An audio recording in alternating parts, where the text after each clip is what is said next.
Your interview evokes a lot of memories, like Yes. similarities between, for example, Advocate Dalla Omar and Yes. his dad, or Tutu asked for Yes. rum and coke. Yes. But the question I want to ask is a historical one that relates in a sense to your grandfather. Did he ever talk about the fact that white workers wanted socialism for whites? No, Or I mean, yes. related to that, and since he was in the United Party until 1953. Yeah. Smuts government wanted to introduce, accelerate African urbanization, and the 22 strike and the later thing around African urbanization. Did they ever talk about that? No, I think it was clear that, you know, when I grew up, my parents were members of the Liberal Party. So the United Party of my grandfather was seen as this really right-wing organization that they were not party to or sympathetic to. I mean, the 1922 strikers, there was the placard that, you know, which was "Workers of the world, unite and fight for a white South Africa." So this, you know, the division of who was seen as the working class and who was not was grotesque when you look back at it. So that was not, I never remember that being specifically spoken about. It was certainly part of the later history when I came to understand what the 1922 strike was. You know, it was 5 years after the Russian Revolution, so there was a sense of this was the world we were in. It was very recent, the Russian Revolution. But even going through the whole Soviet history, there was a very complicated relationship between race and the revolution. And it were not, people who were not white were not necessarily welcomed in Russia, even though there was lip service to being all races will be freed by the revolution. So there was it was certainly very present for me, all of those extra layers of contradiction.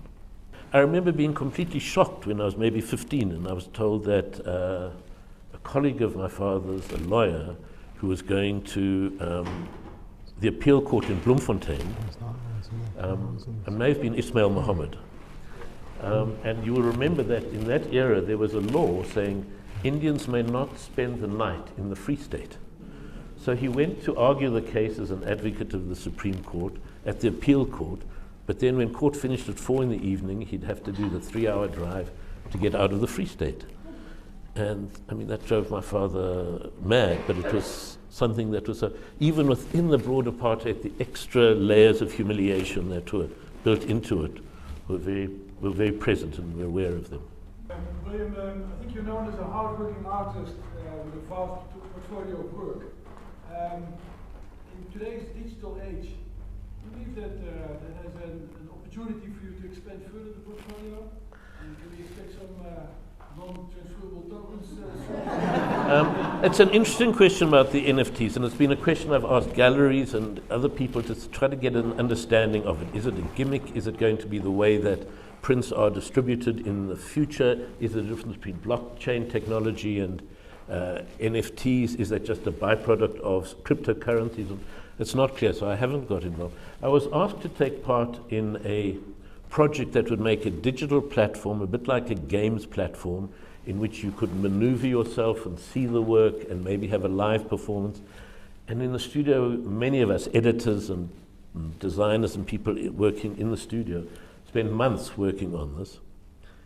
And it became clear after several months of work that it was so not what we should be doing, just in the sense of the skills and particularly the amount of manpower. When you see a kind of a digital world that's been rendered in one of these computer games, whether it's Grand Theft Auto or Line of Duty, one understands there are hundreds of people that have been working for years. So it's very easy to either film or to actually, in performance, pick up this glass and do this. To do this in the digital world, to render the glass so that its transparency changes as you do it, and that you actually have the acceleration at the start of it, all of those things have to then be artificially constructed into it. And it becomes an enormously complex way of doing things that one can do very simply naturally, but not in the same virtual reality world. So I haven't yet found a way of an entry in which one can work with the flexibility one can in other parts of the world. In editing the film, certainly there's digital editing. We use computers, we use the films are shot digitally, no longer on analog film stock. But that's very different from thinking of them as a digital world.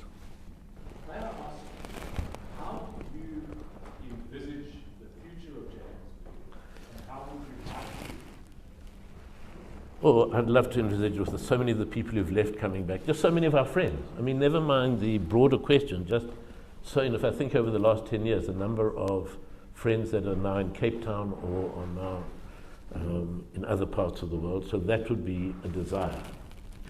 And that is a small scale for, you know, it would be great to be able to be downtown. I know downtown is full of people. I'm not saying it's an empty downtown, but at night it is still a streets of fear. It's not people strolling, sitting in the cafes relaxedly. There's an anxiety even for people who, it's running a gauntlet to get from where you park your car into your apartment in Anstey's or wherever you are, people who are trying to live have an urban city. It would be great if the threat of xenophobic attacks was not there the same way it has been recently and grows again. As to the future, I don't know. I used to say that I'm quietly pessimistic, but I think the truth is we both follow. There are moments of optimism, of gatherings, of events, of things at the art center, at Maboneng, of things in other places, and things that are just completely, depressing about it. That I've done. Sometimes I would say it's the one I've just finished, but usually I'd say it's that one I did 15 years ago. Why can't I still do that? Or else I think, God, I was so lucky when I made that piece, I didn't know what I was doing. Like the first piece of animation or the first different technique. It's like saying to a parent, which is your favorite child? Our daughter used to say that to Anne and myself, our middle daughter. And she'd say, come on, tell us, who's your favorite child? We'd say, no. She said, come on, I can deal with it. Just admit it. She said, just admit it. It's Alice is your favorite. Just admit it. It's okay. It's okay. But we never fell quite into that trap, so I'm not going to fall into your trap.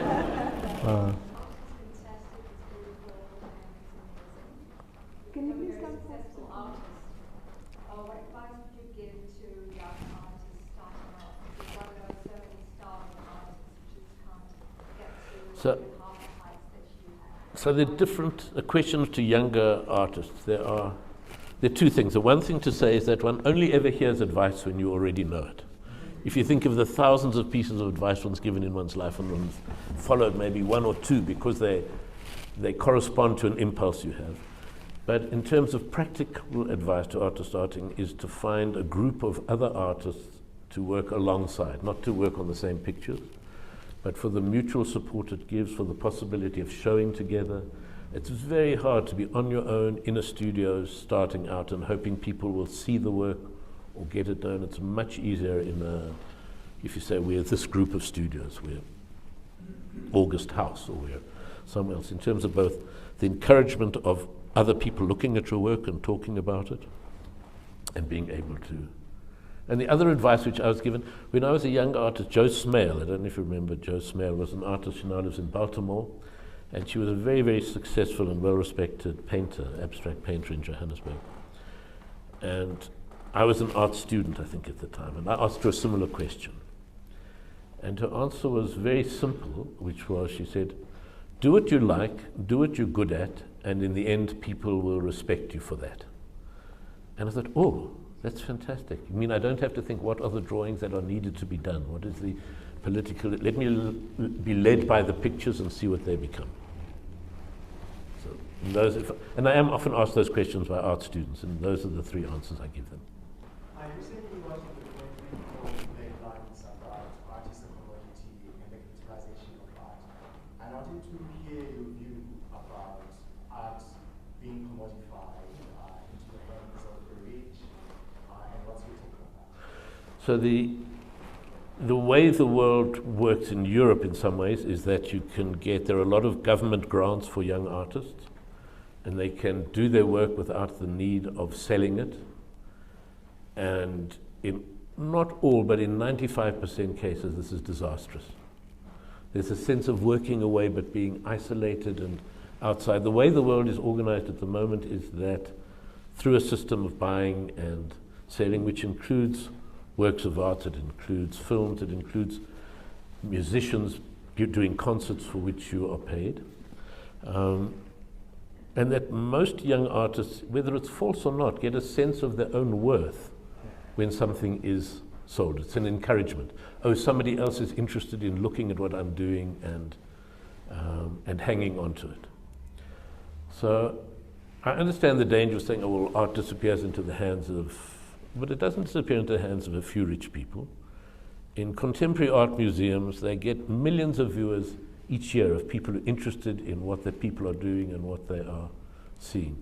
The oil and the machinery of that is very largely the commercial market.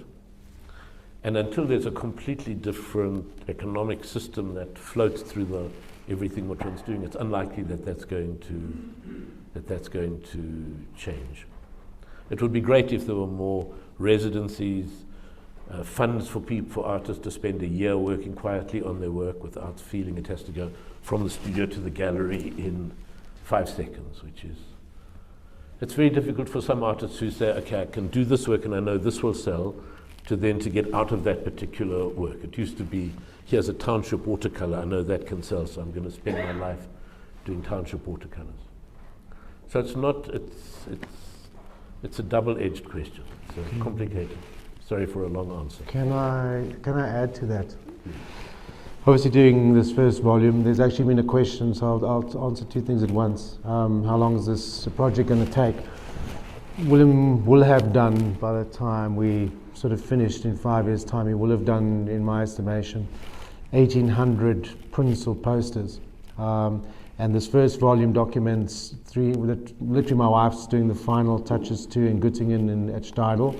It will be launched in London in November. There are ostensibly 330 works in this first volume that cover your very first SRC poster in 74 to the end of 1990. So of course William's made more work, because as you move along, you've got more momentum and you get better known, you get more invitations. Not really William's trying to make more work, there's just more avenues open. So the volumes will all cover roughly 330 works or 300 works, but the compression of time sort of moving forward becomes shorter. There'll be nothing as big as that long window. Then it'll get to, let's say, 11 years, and it'll move down to 9 years that each volume will cover. So that's sort of the idea. It will take 6 years, and not just because it physically takes 6 years, but there were two choices. I was at the Walter Koenig bookshop when we launched, in Stuttgart actually, but when we launched the domestic scenes.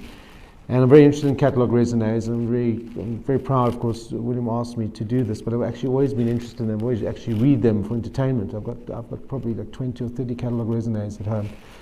And I looked at the Cy Tomley catalogue raisonné. He has an example of a dangerous way to do it. His foundation decided to, and he's very prolific too, and it was actually just his drawings. They decided to issue all 12 volumes in 2016.